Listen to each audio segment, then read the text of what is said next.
안녕하세요. 공부의 정석학원 산남관 영어 전임 강사 신희정입니다. 오늘은 2023년 1학기 중등부 영어 수업을 소개하겠습니다. 자, 수업은 영어 부분은 문법과 독해 파트로 설명할 건데요.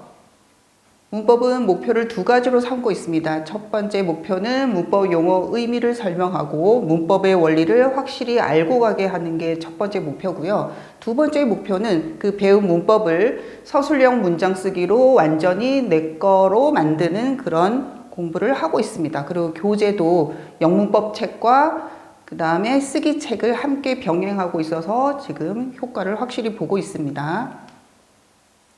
그 다음 독해 교재를 할 때는 다양한 사건과 다양한 인물에 대해서 이야기가 펼쳐지는데 그 문화와 역사, 그 다음 단어 유래라든가 그런 인물에 대한 전반적인 배경 지식을 먼저 간단히 소개하고 수업을 하게 되면 학생들이 흥미도 높게 지문에 접근하게 되고요. 그 다음 영어와 자연스럽게 친해지게 됩니다. 자, 다음은 한 달 뒤에 있을 중간고사 대비를 어떻게 하는지 우리 알아봅시다. 내신 대비 프로그램으로는 학교 교과서 전체를 분석을 할 거고요. 먼저 그 다음 그 교과서 본문에 보면 그 단원의 주요 문법을 다루는 부분이 있는데 그 문법에 대해서 공부를 할 건데 그 문법이 영영사전 풀이와 본문 영자 전체 단계까지 할 거예요.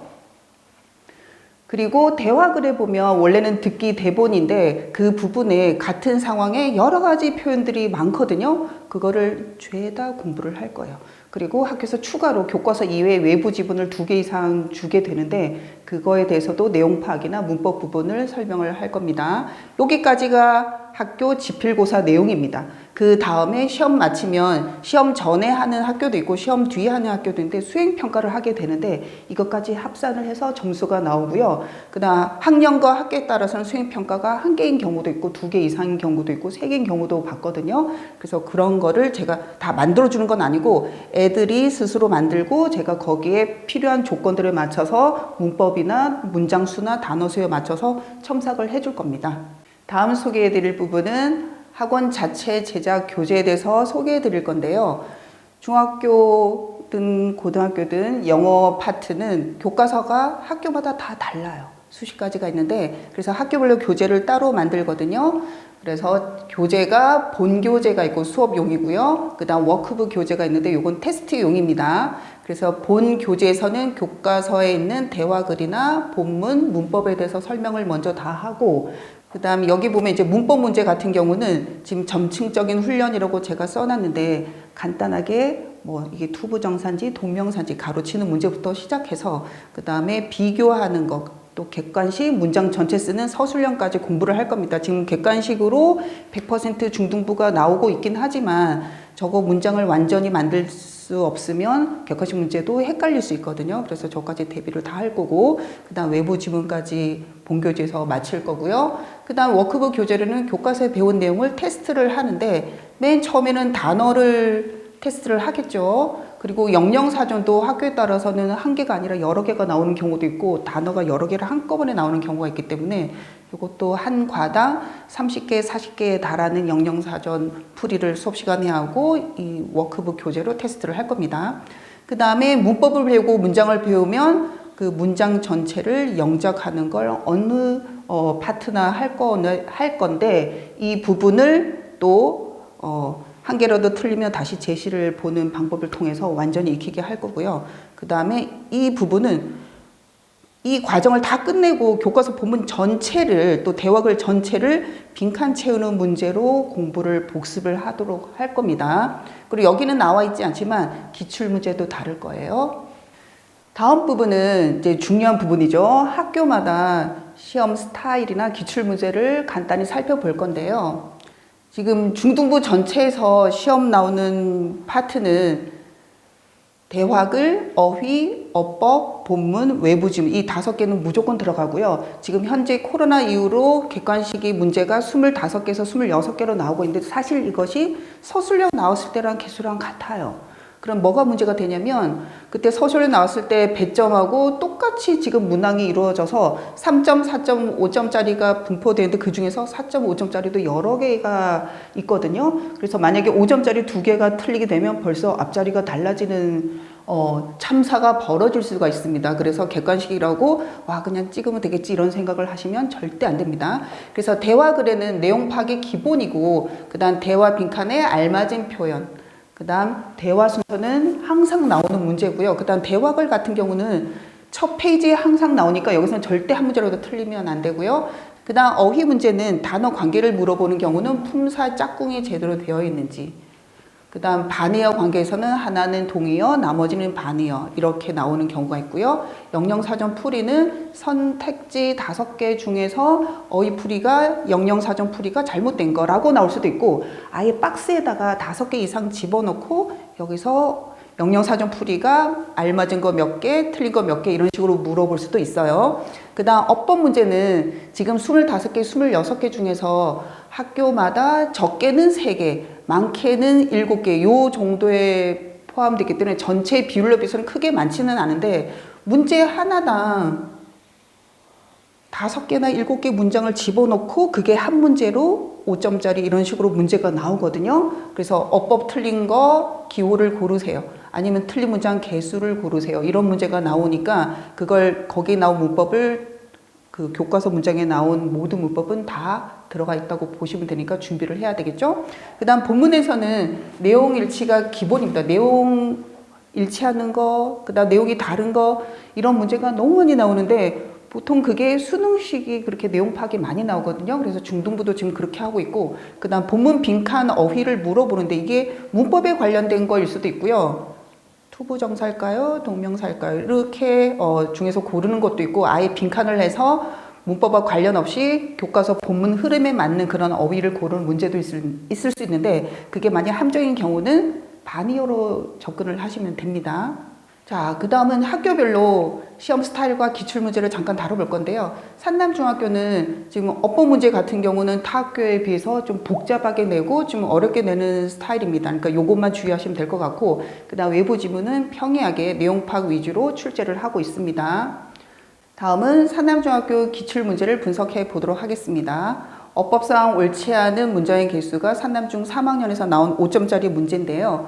자, 1번에 보면 관계대명사 위치가 나와 있죠. 관계대명사 문제는 위치 앞에는 선행사 명사가 있어야 되는데 지금 명사가 존재하지 않기 때문에 보자마자 틀렸다는 걸 알 수 있고요.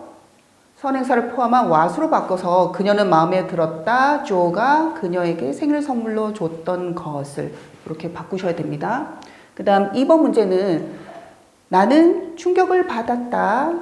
자, 왜 충격을 받았냐면 누군가가 밤중에 내 자전거를 훔쳐가서 충격을 받았다. 이 문제는 시제 문제인데요. 앞에는 과거고 요거는 더 먼저 번 대과거 시제를 썼기 때문에 아주 훌륭한 문장입니다. 세 번째 보면 관계대명사도 보이고 그 다음 현재 완료도 보이는데 시제하고 관계대명사 살펴보도록 할게요. 저는 받지 못했습니다. 아직.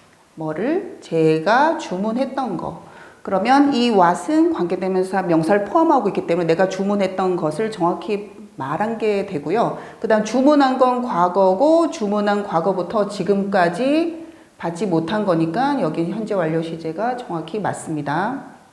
그 다음 4번 문장은 내가 그의 사무실에 어제 들렀을 때, 자 기준이 과거 시점이죠. 그때 그가 은행에 가버렸더라. 그럼 내가 걔네 사무실에 도착했을 때, 들렀을 때 그 기준으로 더 먼저 번 대과거에서 과거 시점까지 이르는 말이니까 그때는 과거 완료가 돼야 되죠. 그래서 had gone to로 고치면 될 거고요. 그 다음 5번 문제 보면 그것은 누가 뭐뭐했기 때문이다 라고 되어 있는데 여기 because가 있는데 of가 붙어 있어요. because of가 붙은 거는 전치사기 때문에 여기처럼 주어 동사가 다 오면 안 됩니다. 그럼 주어 동사 올 때는 접속사가 필요한 거니까 이런 경우는 of만 빼고 because만 쓰시면 됩니다. 그래서 이 문장은 틀린 개수가 3개가 됩니다. 다음은 동수원중학교 시험 스타일을 말씀드릴 건데요. 시험 때마다 좀 난이도가 지금 널뛰기 하는 경향이 있어서 100점이 많이 나올 때도 있고, 그 다음에 전교에서 한 학년에 2명 나온 경우도 있었어요. 그래서 어쨌든 간에 시험 점수가 잘 나오면 늘 어려운 부분까지 대비를 해야겠죠. 그리고 어법 문제는 좀 적게 내는 스타일이고, 그 다음 내용 파악이 수능처럼 내용 파악이 많아서 내용 해석은 당연히 해야 되고, 그 다음 글의 흐름을 알고 있어야 되기 때문에 이 부분을 좀 대비를 하면 좋을 것 같아요. 그 다음 실제 동선 기출 문제는 이게 예전에 서술형 문제 같은 경우는 문장 전체를 쓰는 게 아마 나왔을 거예요. 그런데 지금은 이제 객관식이니까 이게 몇 번째 오는 단어를 맞춰라 이런 식으로 나오는데, 지금 여기 보면 내용이 그녀는 나를 도와줬을 뿐만 아니라, 학생들 다 알죠? 좋은 친구가 되어줬다. 뭐뭐 했을 뿐만 아니라 뭐뭐 했다. A뿐만 아니라 B도. 요 표현은 not only A but also B가 되잖아요. 그쵸? 근데 요때 A하고 B는 품사가 같아야 돼요. 그럼 지금 어느 부분을 1+1 묶었냐면 나를 도와줬다 플러스 친구가 되었다. 그 동사 부분을 여기다 쓰고 그 앞자리에 not only but also를 쓰시면 돼요. 그러면 그녀는 she, 도와줬다 그 직전에 not only를 쓰는 거예요. 그리고 첫 번째 동작이 나를 도와줬다. help me. 그 다음에 두 번째 동사를 쓰기 전에 but also를 쓰신 다음에 나한테 친구가 되어줬다. 그리고 단어가 다 주어지니까 그 과거형 그대로 편하게 쓰시면 됩니다. 그리고 좋은 친구, 보통 친구들이 어를 많이 빠뜨리는데 어도 꼭 쓰시고요. 그럼 여기까지가 한 문장이 되는데 지금 6번째를 물어봤잖아요. 하나, 둘, 셋, 넷, 다섯, 여섯. 그래서 답은 but이 되겠습니다. 다음은 이제 원일중학교인데, 원일중학교가 전반적으로 좀 난이도가 조금 높은 편이고, 그 다음 작년부터 외부 지문이 비중이 엄청 높아졌어요. 그래서 애들이 보통은 교과서가 대부분이고 외부 지문이 조금이니까 그렇게 대비를 했다가 100점이 충분히 나올 수 있는 친구들도 80점대가 나오기도 하고 그런 적이 있었거든요. 그래서 올해도 그렇게 대비를 해야 될 것 같고, 그 다음에 고등학교 수능 유형 스타일이 많이 나오는데 듣기로는 고등학교에 계셨던 분이 오셨다고 제가 들은 적이 있거든요. 아마서 그런 것 같고, 그래서 고등학교 수능 유형을 숙지할 필요가 있어요. 고등학교 스타일로 많이 내시거든요. 그래서 원일중학교는 그 기출문제 중에서 어법 문제 안 가지고 오고 이런 스타일을 가지고 왔는데 이게 완전히 고등학교 스타일이에요. 그리고 지금 후보 3개 보면 because why, 그 다음 why와 how를 구별하는 문제인데, 이 why하고 how 같은 경우는 관계 부사 문제가 되고, 그 다음 because 같은 경우는 접속사 부분인데, 지금 이거를 정립을 해놓지 않으면, 제대로 정리를 해놓지 않으면 되게 헷갈린 부분이, 학생들이 because를 보면 뭐뭐 때문이다, why를 쓰면 왜, 그래서 같다고 생각이 마련이거든요. 그런데 why는 원래는 앞에 더 reason이 있기 때문에 여기 뒤에 주어 누가 뭐만은 이유, 그래서 이것은 누가 뭐만 이유다, 이것은 앞문장이에요. 앞문장이 이유가 된다는 소리고 why 다음이 결과가 됩니다. 그리고 because는 이것은 누가 뭐하기 때문입니다. 그럼 뒤에 있는 게 원인이고 앞에 있는 게 결과가 되기 때문에 제가 확실하게 구별을 해드리면 this is because 같은 경우는 애들이 정확히 구별을 하고 있으니까 이것은 누가 결석했다,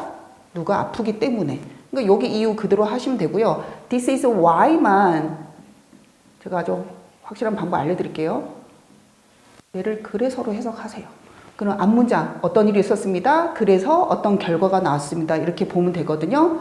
그래서 이 첫 문장 같은 경우는 많은 예술가들이 그들의 아이디어와 inspirations, 영감을 어디서 받는다고 나와 있냐면 그들 주변에 있는 전 세계, 그거로부터 영감을 받는다고 해요. 그럼 그게 이유거나 결과거나 둘 중에 하나인데, 뒷문장 내용을 보니까 자연계는 아름다운 장소입니다가 되어 있기 때문에 그 아름다운 장소이기 때문에 이렇게 영감을 받는 게 되겠죠. 그럼 여기에 결과, 여기가 원인은 아니니까 여기는 this is because가 답이 되고요. 여 밑에 있는 부분은 반대 경우인데, nature, 자연은 영감을 주었습니다. 많은 건축가들에게, 아까는 예술가, 이번엔 건축가입니다. 전 세계 많은 건축가에게 영향을 줬어요.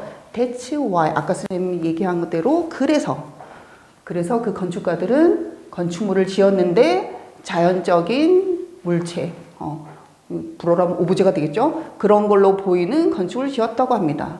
그러면 because는 원인 결과로 나아가는 방이고, 얘는 얘는 결과를 얘기하고 원인을 나타내는 경우고 that's why는 원인 쓰고 그래서 어떤 결과가 났다를 나타내는 문장입니다. 그 다음 10번 같은 경우는 that's why는 아까 설명했고 how 같은 경우는 그것이 누가 뭐하는 방법이다 뜻인데 이것도 간단히 해석을 하면 관계부사는 틀림없어요. 근데 이제 해석 간단히 하는 방법이에요. 그렇게 그런 식으로라고 설명하시면 돼요. 그럼 앞문장이 방법이 되고 뒷문장이 그 다음 이야기가 되겠죠. 그래서 앞에는 그 유명한 가우디가 그 파빌리의 성당 얘기가 나오는데 그 성당에서 실제로 우리가 살아있는 나무 있죠. 나무의 모양을 본떠서 사용을 했거든요. 그런 식으로 그는 자연의 아름다움을 실내로 가져왔다. 그래서 앞에 문장이 방법이 되겠습니다. 다음은 저와 시험 준비를 같이 하거나 평소에 강의를 들었던 친구들의 수강 후기를 보도록 할게요. 자, 제가 가장 보람 있는 인사는 영어가 재밌었다. 영어가 자신 있게 되었다. 그런 얘기가 가장 기쁘거든요. 그리고 여기 당연히 성적도 36점에서 94점으로 오른 친구도 실제로 있었고요. 그 다음에 3배까지 올랐으니까 원래 영어를 잘하던 친구들은 아니었습니다. 그래서 제가 영어 목표가 재밌게 공부를 하자. 요게 저의 모토거든요. 그래서 이러면 너무 아이들이 이쁩니다. 그 다음은 지금 영어가 애들이 복잡한 이유 중에 하나가 뭐냐면 수학처럼 똑 떨어지는 게 아니라 예외도 있고 그다음 문법 영어도 어렵고 그런 부분을 애들이 어려워해서 영어를 힘들어하고 영어가 싫어지는데 재밌게 하고 문법 영어부터 제가 설명을 들어가니까 그래서 얘가 명사라서 이 역할을 하는구나. 얘가 투부정사라서 품사가 정해져 있지 않아서 트랜스포머처럼 쓰는구나. 그게 똑 이해가 되거든요. 똑 떨어지게. 그래서 저런 인사는 저한테 정말 보람이 되는 인사죠. 그 다음에 너무 행복하지 않아요? 영어가 재밌어지고 점수도 오르고 부모님께 칭찬도 받고 학교에서도 잘하는 아이로 인정받았다고 하니까 이보다 더 제가 보람 있는 일은 없습니다. 이 맛에 제가 계속 영어를 가르치고 있습니다. 지금까지 2023년도 1학기 수업을 소개해 드렸습니다. 우리 모두 열심히 해서 중간고사 때 평균 100점 만들어 보아요. 그리고 지금까지 들어주신 분들 감사드리고요. 다음에 더 좋은 영상으로 찾아뵙도록 하겠습니다. 감사합니다.